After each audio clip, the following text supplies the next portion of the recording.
Assalamualaikum warahmatullahi wabarakatuh. Perkenalkan, saya Firda Rahmail Haq dengan NIM 2120231. Adanya video ini saya buat guna memenuhi tugas UTS mata kuliah TKM kelas C.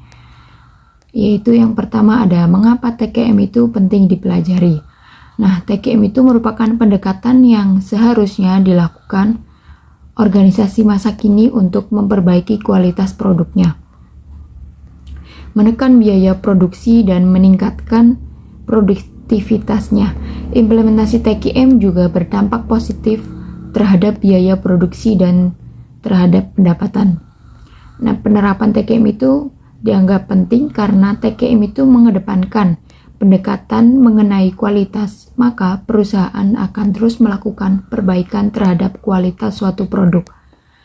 Dalam suatu perusahaan pun juga harus dilakukan pengendalian kualitas yang berfokus pada produk akhir yang dihasilkan harus standar sesuai dengan ketentuan.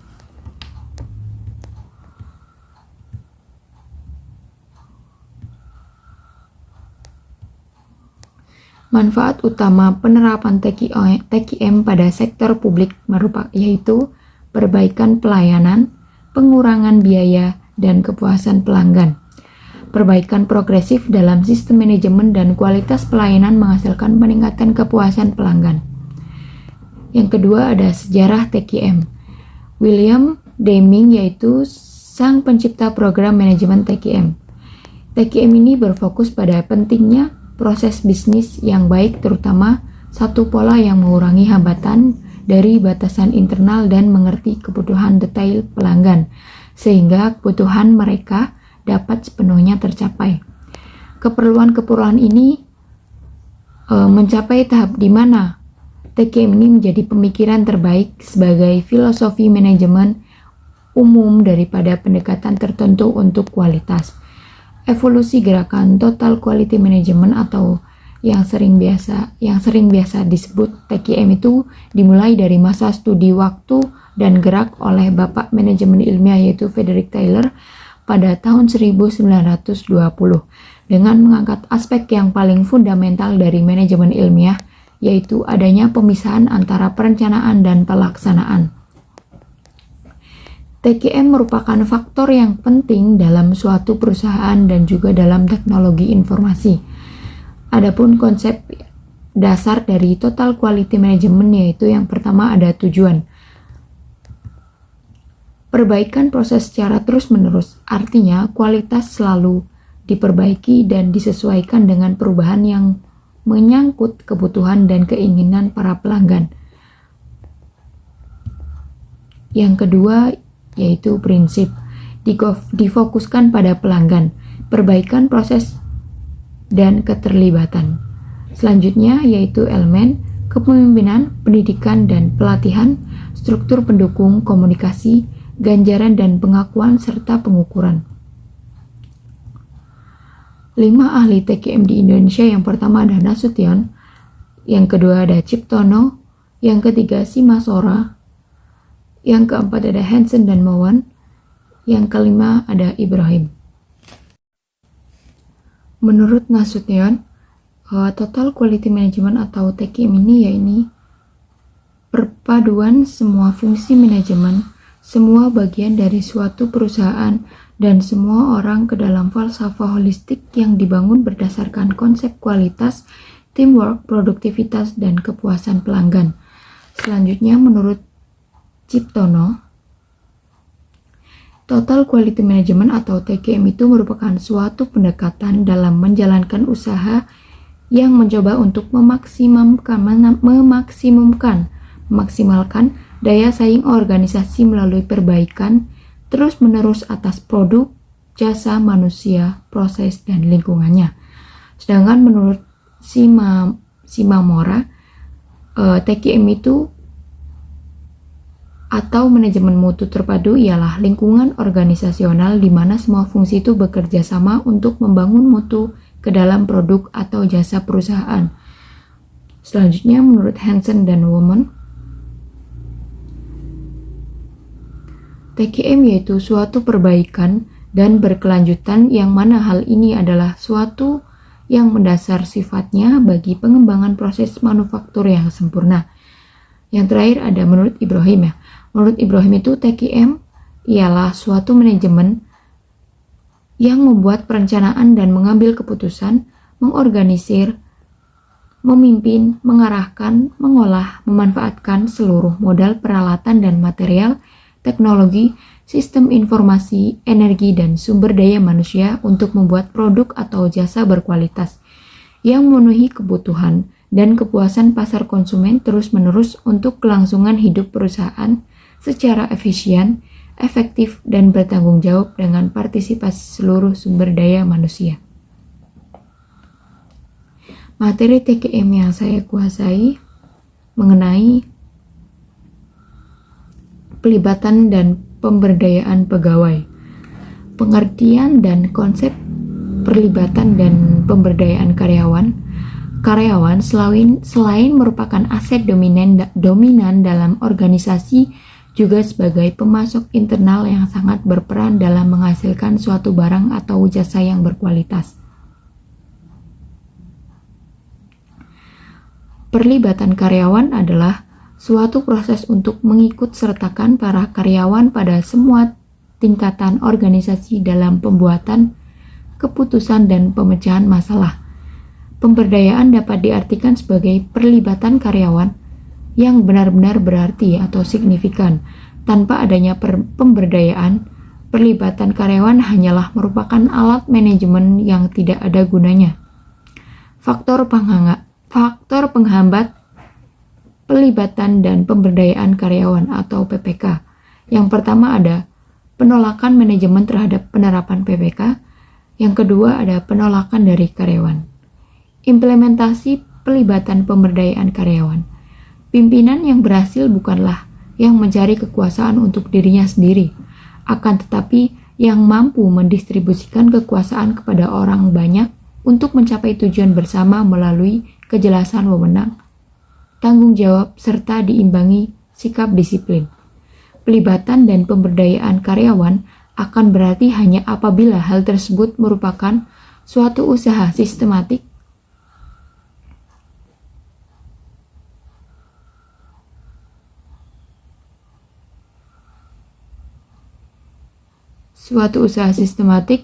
yang dilakukan untuk membantu organisasi guna meningkatkan nilai yang akan diberikan kepada pelanggan.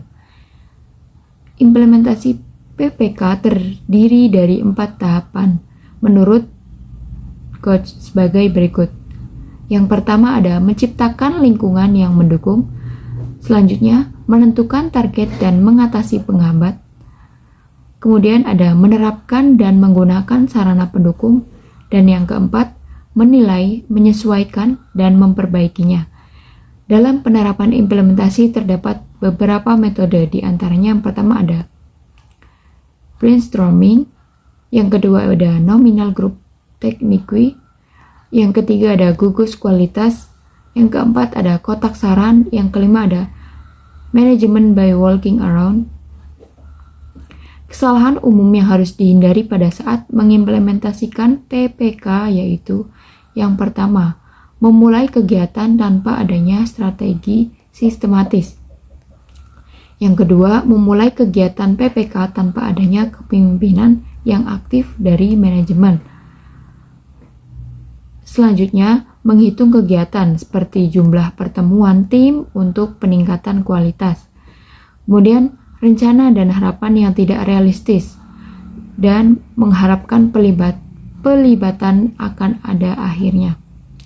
Peran manajer dalam PPK antara lain menunjukkan sikap yang mendukung, menjadi model peran, menjadi pelatih, menjadi fasilitator, mempraktikkan manajemen by walking around atau MBWA, mengambil tindakan dengan segera atas rekomendasi, dan menghargai prestasi karyawan. Penghargaan dan pengakuan prestasi. Di dalam model TQM, peranan penghargaan dan pengakuan terhadap prestasi karyawan seperti penilaian kinerja, kompensasi, program pengakuan prestasi, dan sistem promosi merupakan motivasi untuk mencapai sasaran perusahaan.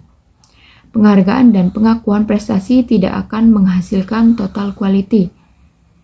Akan tetapi, apabila kedua hal tersebut tidak ada, maka akan mengakibatkan keyakinan karyawan terhadap nilai real kualitas dan kontribusi mereka untuk memperbaiki kualitas.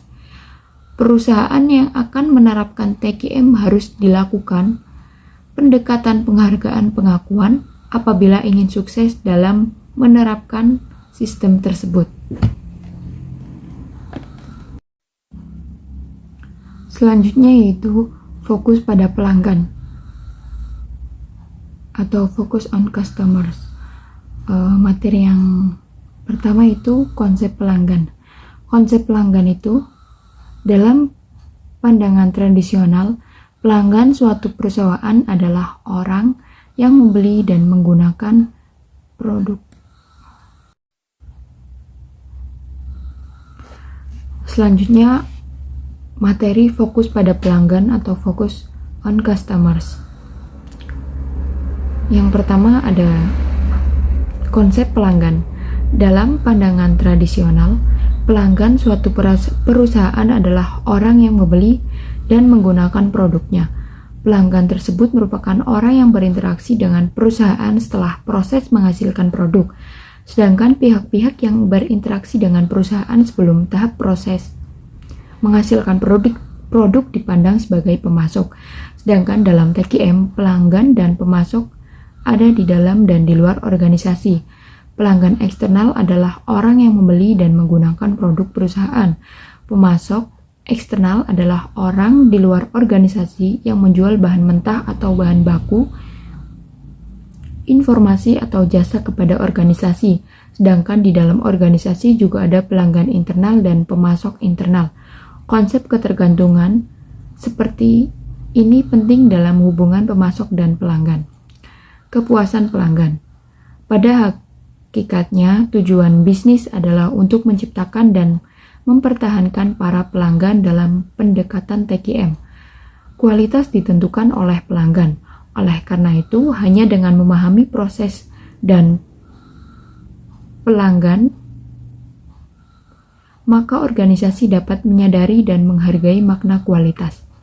Semua usaha manajemen dalam TQM diarahkan pada satu tujuan utama, yaitu terciptanya kepuasan pelanggan.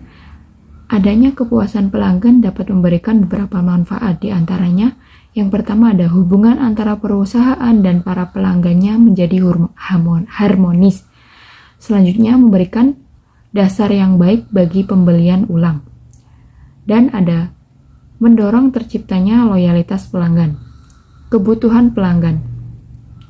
Kebutuhan pelanggan internal dan eksternal.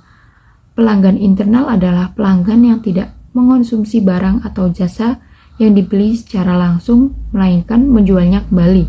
Contohnya, pelanggan ini adalah distributor, agen resmi atau produsen suatu barang dengan mengolah atau memberi nilai tambah ekonomi terhadap barang yang dibeli tadi untuk dijual kembali. Pelanggan eksternal yaitu pelanggan yang secara langsung mengonsumsi atau memanfaatkan barang atau jasa yang mereka beli. Contohnya, konsumen terakhir seperti ibu rumah tangga yang membeli secara rutin kebutuhan rumah tangga bulanan. Untuk mengidentifikasi kebutuhan pelanggan dapat digunakan suatu pendekatan menurut Ciptono dan Diana, terdiri atas 6 langkah. Yang pertama, memperkirakan hasil. Yang kedua, mengembangkan rencana untuk mengumpulkan informasi. Yang ketiga, mengumpulkan informasi. Yang keempat, menganalisa hasil. Yang kelima, memeriksa kesahihan atau validitas. Dan yang keenam, mengambil tindakan. Pembentukan fokus pada pelanggan. Fokus pada pelanggan International Standard Organization ialah top manajemen harus menjamin persyaratan atau keinginan pelanggan yang ditetapkan dan dipenuhinya. Tujuan meningkatkan kepuasan pelanggan.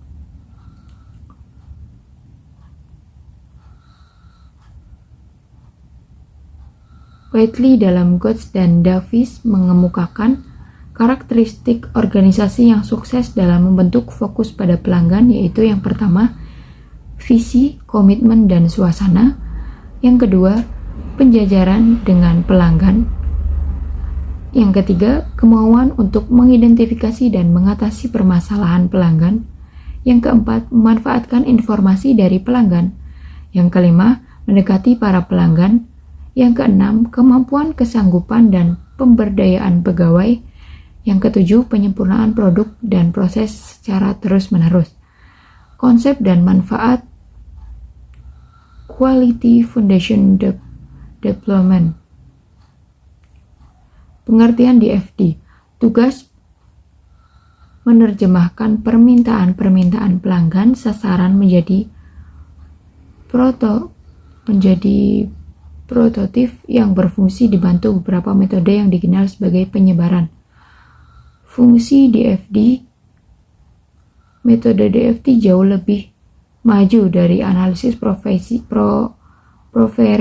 konsumen atau pelanggan, karena dalam struktur DFD itu informasi keinginan pelanggan diakomodasikan dalam kemampuan teknik dalam perencanaan produksi. Manfaat DFD yaitu memberikan sejumlah manfaat bagi organisasi yang mencoba untuk mempertinggi daya saingnya dengan memperbaiki secara kontinu kualitas produktivitasnya. Manfaat dari DFD yang pertama antara lain fokus pada pelanggan, efisiensi waktu, orientasi kerjasama tim, dan orientasi pada dokumentasi.